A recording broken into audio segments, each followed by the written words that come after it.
Peachtree City has issued a severe thunderstorm warning for Rockdale County in north-central Georgia, DeKalb County in north-central Georgia, Fayette County in north-central Georgia, Henry County in north-central Georgia, Coweta County in west-central Georgia, south-central Fulton County in north-central Georgia, Clayton County in north-central Georgia, until 7:30 p.m. Eastern Daylight Time.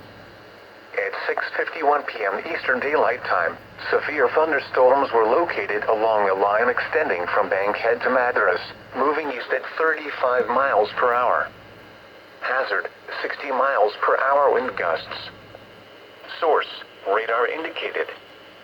Impact, expects damage to roofs, siding, and trees.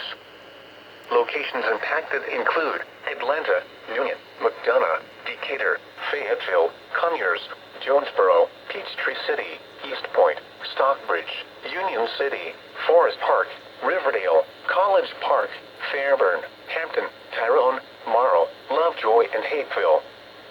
For your protection, move to an interior room on the lowest floor of a building. If you see wind damage, hail or flooding, wait until the storm has passed, and then call the National Weather Service toll-free at 1-866-7-634-466 or tweet us your report at NWS Atlanta.